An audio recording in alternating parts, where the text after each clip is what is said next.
Fala pessoal, sejam todos bem-vindos. Hoje, segundona, dia 6 de outubro. Rapaz, tem muita coisa pra gente debater aqui com vocês. A gente já tá na tela do nosso aplicativo, né? Já vai entrar na tela do aplicativo e mostrar pra vocês tudo que tá acontecendo nesse Brasilzão lá fora, né? E no mundo também. O Donald Trump, por exemplo, acabou de dar a cartada final e argumentar que vai sim entrar dentro do território da Venezuela e vai chutar o balde. Saiu também um vídeo que está viralizando do Lula, da época ainda da Lava Jato, onde ele falava claramente em perseguir os opositores. Tem também a queda, né, de um premier, de um amigo aí do Lula. Tem também a expulsão de um ministro do governo Lula. Tem muita coisa. Segunda-feira já começou pegando fogo e a gente vai falar sobre tudo isso aqui com vocês, tá bom? Então, antes de mais nada, não esqueça de se inscrever no canal, curtir, compartilhar. Eu tenho que pedir, tá, pessoal? Eu tenho que solicitar que vocês se inscrevam para a gente bater nossa meta aí de 2 milhões de seguidores. Eu sei que a gente consegue chegar lá. Quem sabe até o final do ano, né?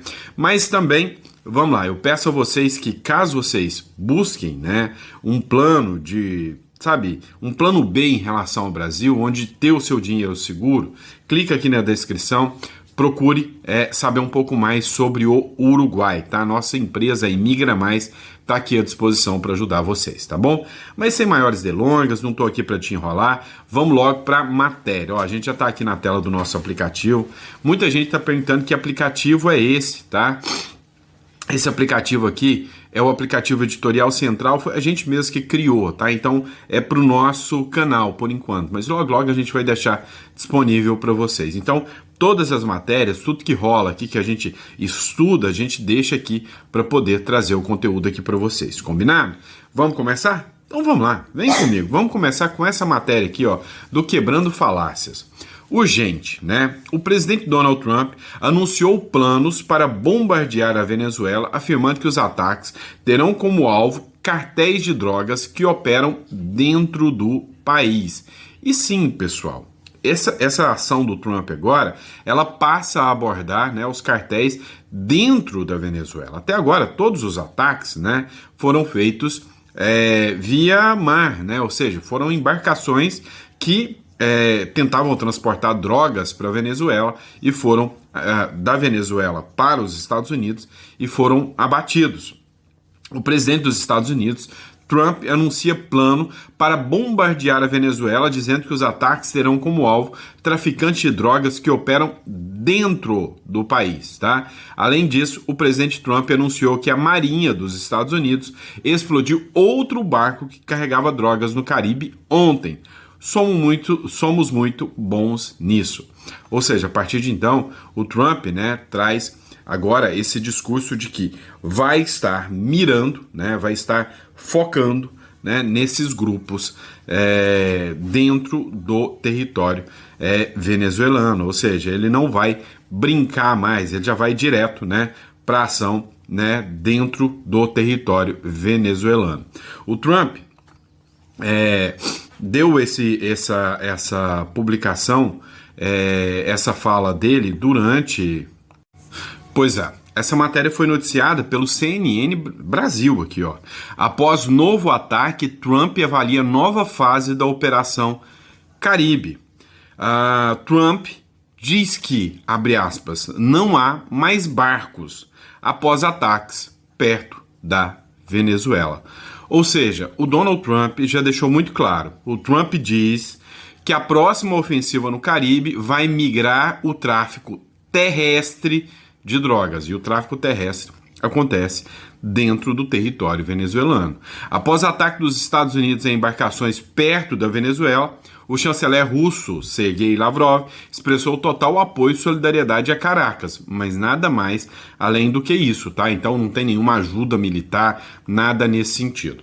Agora, o que chama a atenção, o que é o ponto de interesse aqui? O Donald Trump, ele já mostrou, né, que ele tem uma postura totalmente anti-drogas, né? Ele sabe que hoje grande parte de governos de esquerda, como o do Petro, por exemplo, e outros governos por aí, são sustentados pelo crime organizado. Vocês já perceberam o quanto, a partir, né, do governo de esquerda assumir, o quanto o crime organizado se fortalece? Ainda bem que aqui no Brasil não, né? Aqui no Brasil foi o contrário, né? Parece que depois que o Lula assumiu, você nem vê mais matérias falando sobre o PCC, né? Sobre o PCC dominar postos de combustível, dominar empresas, bancos, influenciar nas eleições. Isso nem acontece aqui no Brasil, ainda bem, né? Ainda bem. Mas o que mostra é que o Trump, ele tem uma postura hoje anti-drogas para trazer aos Estados Unidos mais segurança, porque hoje é um problema dos Estados Unidos, a questão da segurança já não é mais aquele mundo de flores de antigamente, né, onde o Estado conseguia, né, impedir, né, que o crime aumentasse, ou seja, os Estados Unidos já estava ficando violento. O Trump quer dar essa resposta para a sociedade, e ele explica, né, que ele vai fazer isso combatendo as drogas. Segunda, ele sabe, né, que os governos de esquerda se beneficiam com essas pessoas que são usuárias de droga. A maioria vota na esquerda. Então o Donald Trump soube capitalizar isso muito bem. E aí tem aquela velha história. Será que o PCC e o Comando Vermelho também vão entrar na mira de Trump, né? Olha só essa matéria da BBC News, tá? Trump declara que Estados Unidos estão em conflito armado com cartéis de drogas. PCC e Comando Vermelho entrarão na mira, é o que diz a BBC News. Olha só o que o Ivan Kleber falou sobre isso. PCC e CV entrarão na mira da administração Trump? É o que questiona uma matéria da emissora BBC News, seção Brasil, que aponta que especialistas veem a possibilidade do governo Trump classificar as duas facções como organizações terroristas, dentro do contexto da formalização da luta armada do governo americano contra o narcoterrorismo, que foi apresentada essa semana ao Congresso americano. Devo aqui ressaltar que nesta formalização entregue ao Congresso não foi citado o PCC nem o CV, mas a matéria da BBC ressalta que isso pode eventualmente acontecer nos próximos meses. O link de acesso a esta matéria da emissora britânica já está disponível aqui mesmo no meu perfil nos stories do Instagram. Eu sou Ivan Kleber, falo diretamente de Londres, no Reino Unido, e hoje é sábado, dia 4 de outubro de 2025. Muito obrigado pela audiência. Vamos lá, pessoal, publicação de ontem do Ivan Kleber. A grande questão, que pra mim, tá? Isso aqui é minha opinião pessoal, então não tem valor nenhum, tá? Mas não é se vai acontecer, é quando vai acontecer, né? Eu não tenho dúvidas que o crime organizado entra na mira do Donald Trump. Só que o Donald Trump, ele é um estrategista e ele é um empresário. E você, como empresário, você que me assiste, você deve saber, talvez uma burrice muito grande é você começar grandes coisas todas ao mesmo tempo. Que tal ir fazendo uma de cada vez, né? E aí, a primeira grande coisa que o Trump quer em relação ao crime organizado é eliminar uma das principais fontes, que é o Maduro, que é os cartéis de drogas da Venezuela. Você acha que as drogas que vêm para o Brasil não são, né, foco do que vem da Venezuela? E depois, né, o que a gente tem de entendimento aqui é que primeiro o Trump vai mirar nos cartéis de drogas. Mirando nos cartéis de drogas, ele já combate, de certa forma, o tráfico de armas, e depois, mirando em específico no tráfico de armas, ele elimina em grande parte o crime organizado. Dá uma olhada nessa matéria aqui. Corinthians. Polícia identifica a ligação entre dirigente do clube e o primeiro comando da capital. Então o negócio vai muito além, tá? Bancos, fintechs, postos de combustível e talvez até times de futebol, né? A quebra de sigilo bancário comprovou relação com integrantes do crime organizado, ou seja, os dirigentes do clube recebiam ordens do crime organizado. Postos do Corinthians pertencem a alvos de mega operação contra o PCC. O clube diz que licenciou a marca e acompanha investigações. Olha só, essa publicação aqui é de ontem, tá? Ontem à noite, que teve uma mega operação contra o PCC no estado de São Paulo. Exclusivo, alvos de mega operação do PCC são sócios em ao menos 251 postos de combustível. E a marca do Corinthians, né, que faz parte, está vinculada, né, ao comando ali, ao controle do PCC. E aí, só por coincidência, né, teve uma situação que chamou muita atenção, né, durante a posse de um ministro, o Lula e o Alexandre de Moraes, né, rindo sobre o último jogo do Corinthians, né, só para lembrar que os dois são torcedores, né, do Corinthians, fanáticos do Corinthians, mas isso tem nada a ver com o caso aqui, é só para citar aqui, né, mesmo, que o Corinthians é um clube, né, adepto, né, de muitas pessoas, muitos torcedores. A maioria do torcedor do Corinthians é de esquerda, raramente você acha um torcedor do Corinthians de direita. É só para contextualizar aqui, né, essa coincidência aqui para vocês, né? Vamos lá. Outro ponto, o Donald Trump não está de brincadeira e não está de brincadeira mesmo. Dá uma olhada nessa publicação da Euronews. Publicação de ontem à noite. O Trump anuncia um envio de 300 agentes federais a Illinois. Illinois, mais um estado dos Estados Unidos, né? Mais uma região lá dos Estados Unidos, lá, que agora o Trump também anuncia. Não é a primeira e provavelmente não vai ser a última.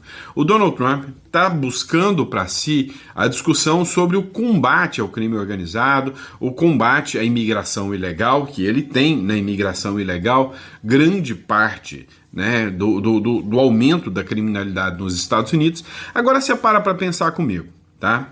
Entra um sujeito ilegal dentro do seu país. Ele vem trabalhar dentro do seu país, juntar dinheiro e mandar de volta para o país dele. O que ele está fazendo com a sua economia? Está minando essa economia. Agora, se você entra legal dentro do país, você vai construir suas coisas dentro do país, você vai investir dentro do país, afinal você está legal. O país falou, não, vem cá, você fez todo o trâmite, você foi aceito, você mostrou que você é uma figura, que você é útil ao nosso país, então seja muito bem-vindo. É o que eu faço com o pessoal no Uruguai, tá? Através da Imigra Mais. A Imigra Mais vem, mostra para o pessoal renda, qual atividade, como que você quer fazer investimentos, que você vai abrir conta bancária, que você vai fazer aportes. Então, o Estado, né, te olha, o Uruguai te olha e fala, não, então você vai chegar legal, declarado, vai tirar uma cédula aqui para que a gente possa te identificar e vai investir no nosso país e vai guardar o seu dinheiro aqui e vai fazer investimentos no nosso país. Seja muito bem-vindo, você é uma pessoa que eu quero você aqui. Entendeu? Essa é a grande diferença, tá? Então, o Donald Trump, né, tem essa postura aí e é mais uma intervenção federal por parte do Donald Trump. O Trump anuncia, né, o envio, né, de 300 agentes federais em Chicago em meio das crescentes tensões pelas operações do ICE. E aí o pessoal da esquerda está começando, né, cada vez mais a criar atrito, né, conflitos com os grupos de combate à imigração ilegal, que é o ICE, inclusive, né, atirando contra eles, fazendo operações, tacando pedra, né, várias manifestações daquele grupo que foi considerado terrorista pelo Donald Trump, que é o Antifa, né, um grupo totalmente à esquerda, tá? Vamos lá, pessoal. Dá uma olhada nessa publicação aqui do Mundial Telenotícias. Então eu sempre cito a fonte para vocês. Um canal do YouTube muito bom aqui que se chama Mundial Telenotícias. Corrupção em cheque internacional. O que a Lava Jato revelou, o Trump está reabrindo. Além de combater os cartéis de droga, o Donald Trump está de olho também na corrupção. Meu amigo, se você tem a chave da corrupção na mão aqui no Brasil, você tem uma arma poderosíssima para 2026, mas não tenha dúvidas sobre isso, tá? Se o Trump não gosta de um candidato de esquerda e ele quer expor as mazelas, é só ele fazer aquilo que alguém já fez um serviço antes, ou seja, é só pegar todas as provas da Lava Jato, reabrir e colocar em prática. Então é exatamente o que o Donald Trump está fazendo, reabrindo a Lava Jato. Veja o trecho dessa publicação que foi feita pelo deputado Giovanni Cherini, de uma publicação de um vídeo ainda de sexta-feira lá do Mundial Telenotícias, mas que eu não ia deixar vocês sem essa análise aqui que eu achei importantíssima. Acompanha só.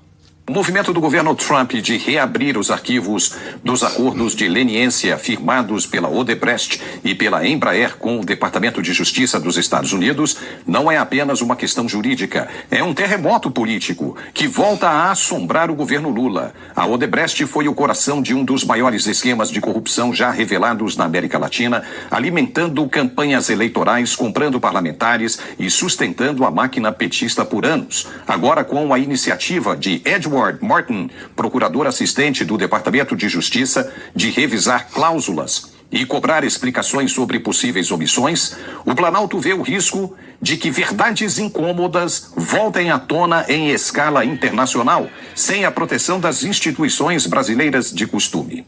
O temor do governo é evidente. Se os americanos decidirem expor irregularidades ou reavaliar benefícios concedidos à Odebrecht e à Embraer, o impacto vai recair diretamente sobre o núcleo político que se beneficiou desses esquemas. Não tem outro jeito. Lula e o PT insistem na narrativa de perseguição, mas o simples fato de que os Estados Unidos colocam em dúvida a lisura desses acordos desmonta esse discurso e reacende a memória de que a corrupção não foi um exagero midiático, mas sim a base de sustentação de um projeto de poder. No caso da Embraer, a pressão ganha contornos ainda mais delicados. A empresa, símbolo da indústria nacional, já havia admitido práticas de suborno em diversos países. Pois é. Ó, tudo isso vem da seção 301, tá? Essa seção 301, ela busca, né? 301, 309, agora não me vem à cabeça, tá? Ela busca estabelecer uma pesquisa, né? Uma análise, uma investigação por parte do governo Donald Trump acerca de práticas comerciais ilegais do Brasil. E aí, o Donald Trump, ele argumenta que o Brasil se valeu, né, usou da corrupção para poder, né, ter vantagem comercial em algumas atividades. E aí entram atividades que o Brasil tem hoje, né, uma expertise. E aí é que mora o perigo, tá? Isso aqui pode ser grave demais para o Brasil. Nós estamos falando da Embraer, né? E o Brasil é hoje uma potência na produção de aviões, que pode atingir a indústria da Embraer. Nós estamos falando também do agronegócio brasileiro. Pois é, do agronegócio brasileiro, que pode entrar aí também, né, na mira do Donald Trump, falando que o agronegócio brasileiro também pode ter se valido, aproveitou, né, da corrupção e do tráfico de influência para crescer mundo afora. Isso é perigoso. E também da engenharia, né, da infraestrutura, através de Odebrecht e muitas outras, né? Isso aí pode, sem sombra de dúvidas, gerar um problema gigantesco para, né, o nosso Brasil, tá? Vamos lá, vamos falar disso aqui, que isso aqui é interessante. Matéria do Poder 360. União Brasil decide na quarta-feira se expulsa ou não o Celso Sabino. O que aconteceu? O Celso Sabino e isso aqui é preocupante, tá? Vocês vão ver o porquê da preocupação com isso. O Celso Sabino é ministro do governo Lula, mas ele é deputado federal licenciado, tá? Então ele era deputado federal pela União Brasil, ele se licenciou e entrou no Ministério do Turismo do governo Lula. O que aconteceu? O União Brasil anunciou que sairia por completo do governo Lula. Acontece que a União Brasil vem postergando, falando que ia abandonar o governo Lula, que ia sair do governo Lula, mas, né, não tinha dado a definição final. Depois o Lula veio, segundo acusações do Antônio Rueda, que é o líder, né, o cacique do União Brasil, e mandou fazer uma investigação contra o Antônio Rueda e disseram que o Antônio Rueda tem aviões ligados ao PCC. Deixou essa informação vazar. O Antônio Rueda não gostou nada e deu 24 horas, né, para que todo mundo saísse. O Sabino ficou na dúvida aqui, tá? O Celso Sabino ficou na dúvida se saiu ou não. Agora, com as novas pesquisas que estão dizendo que o Lula cresceu sua popularidade, que poderia ganhar num segundo turno, porque o Tarcísio está sem a força do Bolsonaro, o Eduardo Bolsonaro está buscando a presidência e a direita se dividiu, eles estão tentando vender o argumento de que o Lula ganharia. E aí, o Celso Sabino preferiu ficar com o governo Lula e pode ser expulso do União Brasil, né? A coisa não tá nada fácil. Acompanhe essa matéria da Jovem Pan News que fala exatamente sobre esse caso aqui. Oficialmente, Celso Sabino não tem dito nada, viu, Caniato? Tudo ali sempre nos bastidores, e realmente alguns aliados dele têm falado isso, que ele teria decidido realmente ficar no governo Lula, mesmo sendo expulso do União Brasil. Nesse último evento que ele participou em Belém do Pará, com o presidente Lula, ele fez promessas ali de lealdade a Lula, disse que o presidente pode contar com ele em qualquer momento, quando precisar, e disse que não vai depender de cargo ou de partido para estar perto nas palavras dele, do povo que ele ama, porque ele estava ali, né, no reduto eleitoral dele, disse que não precisa de cargo ou de partido para nada disso, que o presidente Lula pode contar com ele. Então, é uma sinalização ali de que ele realmente pode tender a ficar mais do lado do governo do PT do que do União Brasil, viu? Pois é, né? Comprou a briga, né, contra o União Brasil para ficar ao lado do governo Lula, né? E aí é que mora uma questão interessante, né? O Giovanni Cherini também recuperou, né, um vídeo antigo da Record, da época da Lava Jato. Lembra daquela época da Lava Jato em que o povo sentia orgulho do judiciário brasileiro? Lembra disso, né? Pois é, bem na época da Lava Jato tem um vídeo circulando, né, onde o Giovanni Cherini colocou a seguinte descrição aqui: 30 anos de corrupção organizada, Lula queria calar quem investigava e atacava quem o denunciava. Dá uma olhada nesta publicação. Nós vamos agora exibir outros trechos das gravações de telefonemas do ex-presidente Lula para diversos interlocutores, e muitos são ministros. Numa dessas ligações, o ex-presidente Lula pede ao ministro da Fazenda, Nelson Barbosa, que acompanhe o trabalho da Polícia e da Receita Federal no Instituto Lula. Deixa entender que a ação foi exagerada. É preciso acompanhar o que a gente... Peraí, só um adendo, tá? Eu sei que vocês querem assistir, mas imagina, né, um áudio falando do presidente Bolsonaro para acompanhar a ação da Polícia Federal, fiscalizar e ir atrás da oposição. Imagina se tivesse uma gravação com isso. Não teve. Imagina se tivesse uma gravação desse jeito aqui, falando, o Bolsonaro falando: olha, nós vamos fazer... Engraçado que na época do Lula tinha milhares de áudios e gravações. Engraçado. Com o Bolsonaro a gente não viu nenhum durante essa perseguição sobre o tal plano de golpe do Bolsonaro. Mas acompanha. Feita tá fazendo junto com a Polícia Federal, bicho. Eles fazem parte, né? Eles são... pois é, mas precisa se inteirar do que eles estão fazendo no Instituto. Se eles fizessem isso com meia dúzia de grandes empresas, resolvia o problema da arrecadação do Estado. Sabe? Eu acho que eles estão sendo demais. Sabe? Estão procurando pelo em ovo. Eu acho que era preciso, eu vou pedir para o Paulo Câmara tentar colocar tudo no papel, porque era preciso você chamar um responsável e falar: que é essa? Vocês estão fazendo o mesmo com a Globo, o mesmo com o Instituto Fernando Henrique Cardoso, o mesmo com o Gerdau, o mesmo com o SBT, o mesmo com a Record, ou só com o Lula? Lula também foi grampeado em conversas com o Lindbergh Farias, do PT. Pede que o senador cobre investigações contra a oposição. Então é preciso estar de cima dele de cobrar. É o seguinte, meu filho, eu estou com a seguinte tese: é guerra, viu? E quem tiver artilharia mais forte ganha. Em outro trecho, o ex-presidente reclama da Lava Jato e cita o senador Aécio Neves. Olha, eu vou contar uma história para você. E é Andrade Gutierrez. O depoimento dele na delação da Andrade Gutierrez. Eu estou te falando nesse telefone, certamente a Polícia Federal está gravando. Certamente eu estou falando aqui, está grampeado. Mas se a Polícia Federal e o Ministério Público, nessa delação da Andrade Gutierrez, não apareceu o PSDB e nem o Aécio, qualquer brasileiro pode dizer que a delação é uma farsa, é uma mentira. Pois é. E aí, você tira suas próprias conclusões, né, depois de ouvir esse trecho aqui. Agora, saiu um vídeo, né? Vocês sabem que eu gosto de trazer para vocês vídeos que, assim, que conectam você com a realidade, né? Com os abusos e os absurdos que acontecem aqui na República das Bananas, né? Dá uma olhada nesse vídeo aqui, desse empresário aqui, tá? Não sei ao certo dizer quem é esse empresário, tá? Gostaria muito de saber, né? Porque é o tipo de pessoa que me representa, é o tipo de pessoa que é um exemplo para mim, né? Mas ele falando, né, sobre o TST, falando sobre os juízes do Brasil, empresário que paga milhões em impostos escancara a farra do TST. Dá uma olhada. Eu sou presidente de uma holding, um grupo empresarial de 37 CNPJs, que juntos pagam mais ou menos uns 10 milhões de reais por ano de impostos estaduais, municipais e federais. Eu, enquanto pessoa física, nesse ano, paguei 183 mil reais de imposto de renda. Eu poderia ter um motorista particular, poderia pagar um motorista particular. Entretanto, eu sempre dirigi e dirijo o meu automóvel.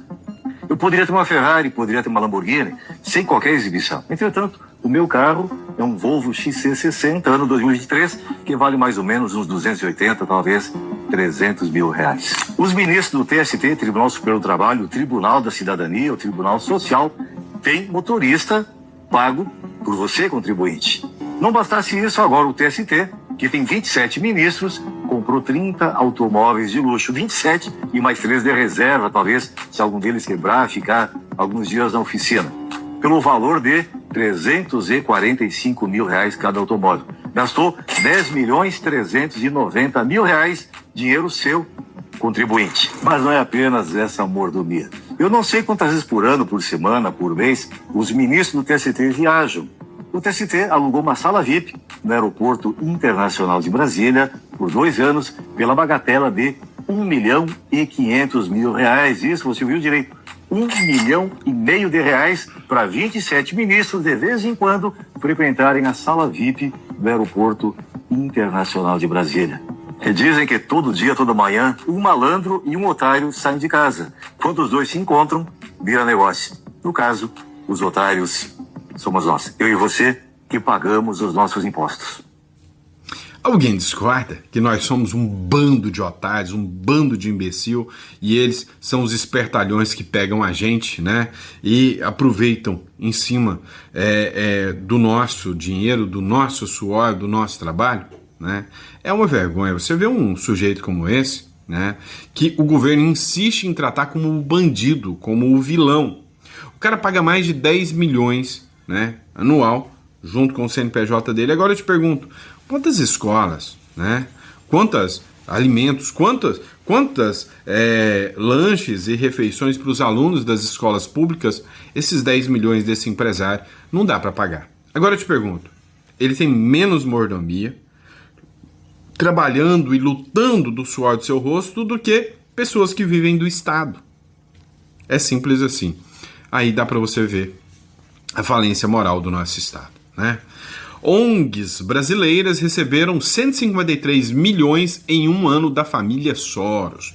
Olha só, o Donald Trump resolveu investigar, falando que a família Soros, ela organiza, né, ela financia organizações terroristas, como o grupo antifascista, que o Donald Trump acabou de reconhecer agora como organização terrorista.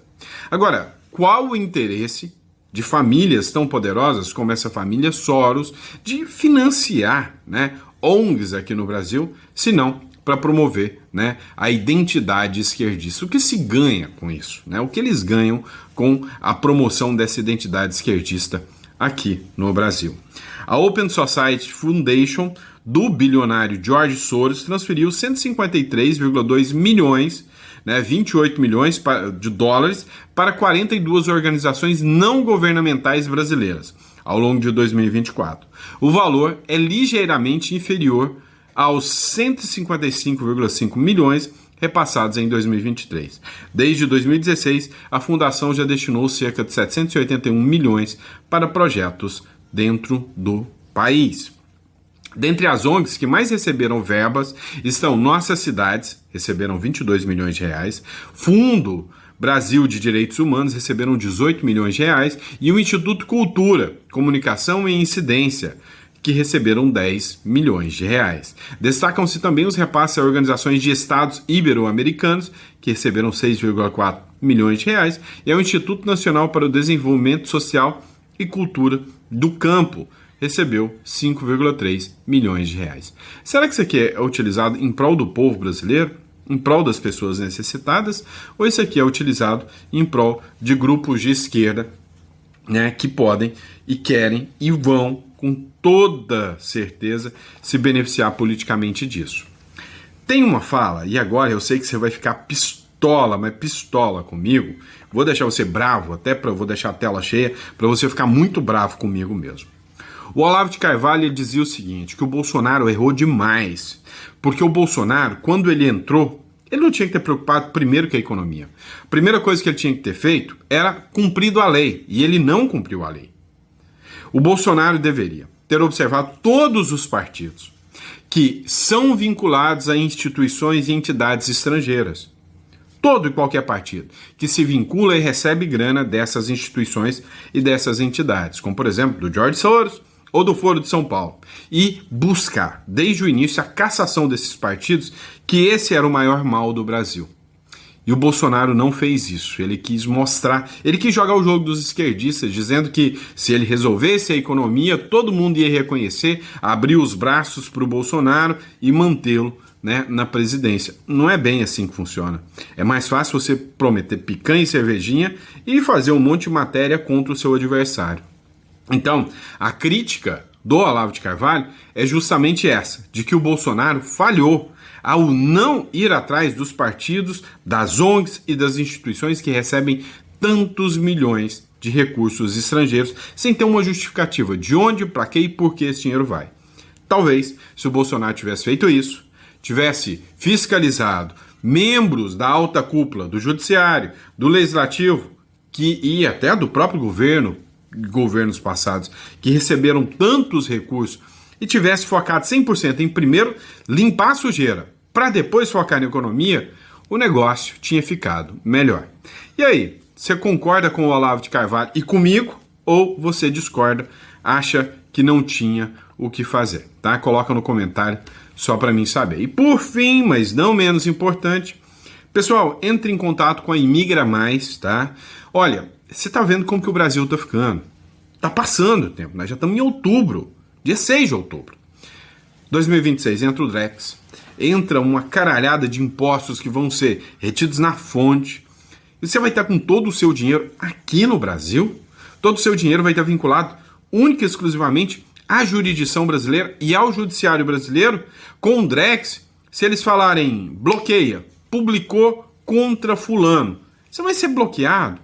Então, meu amigo, você vai entrar aqui na descrição ou entrar em contato com esse telefone aqui, vai falar com a Imigra Mais, separamos uma das nossas principais consultoras lá para te atender, e aí você vai fazer, né, agendar sua consulta. Você vai fazer sua cédula de identidade, você vai tirar, né, a sua residência no Uruguai, você tem que visitar o país, fica lá 3 dias. Você vai, fica lá 3 dias, faz todos os trâmites, e aí você pode abrir uma conta em dólar, tá? Em dólar, noutra jurisdição, sem utilizar o seu CPF. Assim, se algum dia alguém quiser bloquear o seu dinheiro, eu vou bloquear o seu dinheiro. Não é tão simples assim.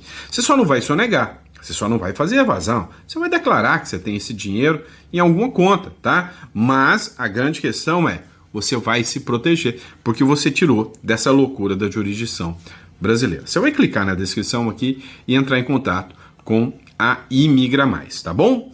Muito obrigado pela confiança, pela credibilidade. É sempre um prazer e uma honra estar aqui com vocês, debatendo um pouquinho mais sobre política. Esse foi o nosso primeiro editorial, o editorial do Café da Manhã, né? Nosso café com política. E ao meio-dia eu estou de volta com mais um editorial com vocês. Um grande abraço.